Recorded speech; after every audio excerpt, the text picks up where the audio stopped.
రెక్కలు విరిగినా పక్షిగా మారినా పయనం మొదలు పెడితివా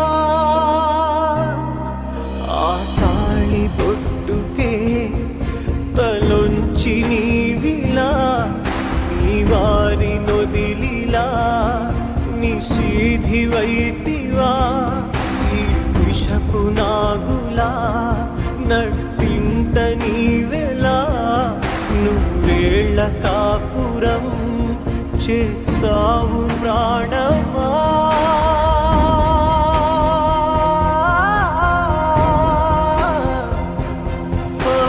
తెలుసుకో తెలుసుకో మగువ నీ కథ బంధాలై బాటలో మలుచుకో మలుచుకో నిన్ను నీవుగా వందేళ్ళ ఈ సంధ్యలో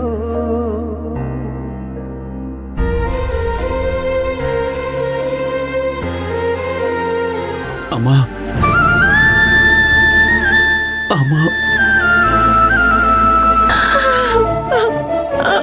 అమ్మా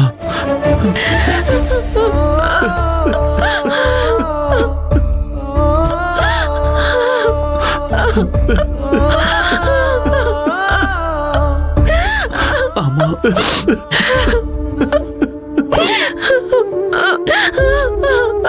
నిలవేణి తారకేడమ్మా ఎందుకు ఏడుస్తున్నావు? థ్యాంక్స్ అయ్య గారు. మీకు మీ కుటుంబానికి విశ్వాసంగా ఉన్నందుకు మీ అబ్బాయి గారు చాలా మంచి బహుమతి ఇచ్చారు.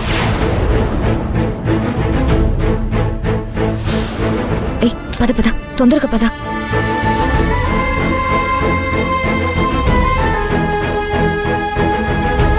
పద పద వెళ్ళిపోదాం పద.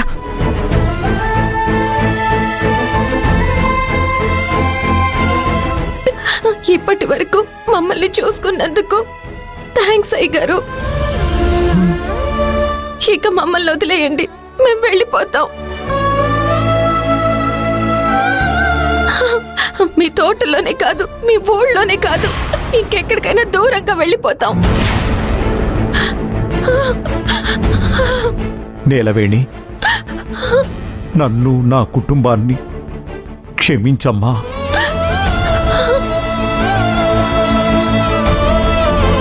ఇదంతా ఎందుకు జరిగింది? దేనికోసం జరిగింది? తారక్ నీ మెళ్ళో ఎందుకు తాళి కట్టాడు?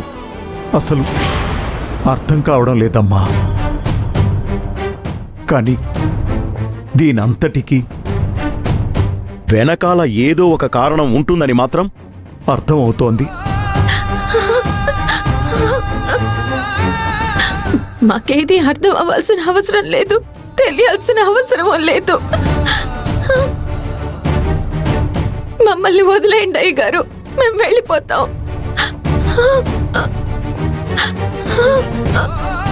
జరిగింది కరెక్ట్ అని నీతో మాట్లాడడానికి రాలేదు. నా మీద నీకు మర్యాద ఉంది కదా? ఆ మర్యాద, కృతజ్ఞత నా మనసులో మాత్రమే కాదయ్య గారు, నా శరీరంలో ఉన్న ప్రతి రక్తపు బొట్టులో ఉండబట్టే ఈ తాళి ఇంకా నా మెళ్ళలో ఉంది. లేదంటే మండపంలోనే ఈ తాళిని తీసి విసిరి కొట్టేదాన్ని.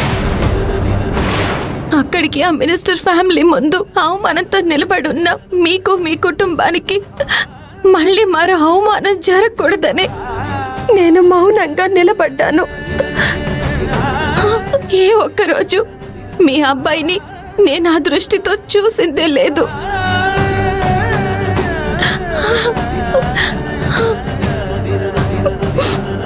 ఈ తాళి కట్టడానికి మీరు ఎటువంటి సాంప్రదాయం చూడలేదు. ఇది తీయడానికి మీకు ఏ సాంప్రదాయం ఉందో అది చేసి మీరే తీసేయండి అయ్యారు. నాకేదొద్దు, ఇది నా మెళ్ళో ఊరి తాడులా ఉంది.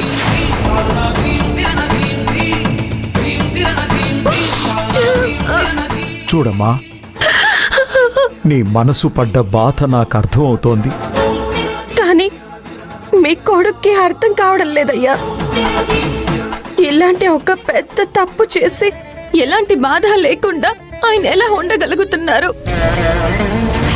ఒక అమ్మాయి మనసు అర్థం కాలేదు, తల్లి ప్రేమ అర్థం కాలేదు, తోబుట్టులతో అన్యోన్యత లేదు, కుటుంబ బంధం గురించి అవగాహన లేదు, తాళి బొట్టు విలువ తెలీదు. అసలు ఆయన మనిషేనా?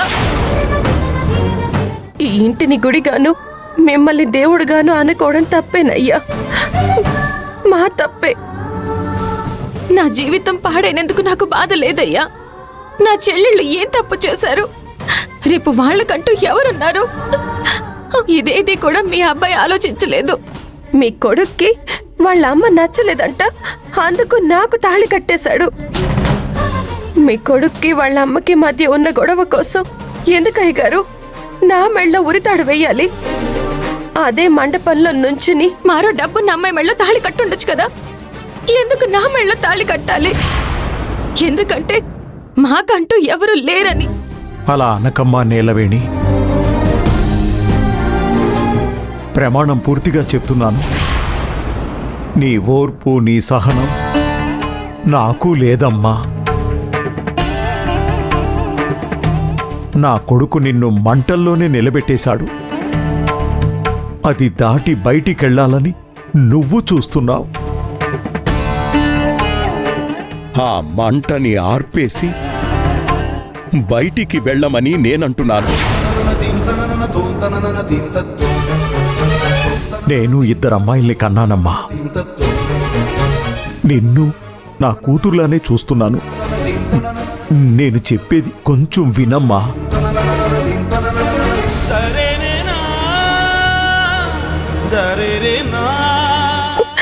లేదయ్య గారు, నేను అగ్నికి ఆహుతైనా పర్వాలేదు, ఇందులో మాత్రం ఉండలేను. అక్క ఏంటక్క ఇది ఇదిలా మాట్లాడుతుంది? వెళ్ళిపోతుందేమో. ఏ దాన్ని వెళ్ళనీకూడదే. కొంచెం వెయిట్ చేయి. నాన్న మాట్లాడింది విన్నావు కదా, ఆయన ఖచ్చితంగా దాన్ని వెళ్ళనివ్వరు. ఏం జరుగుతుందో చూద్దాం, కాస్త ఓపిగ్గా ఉండు.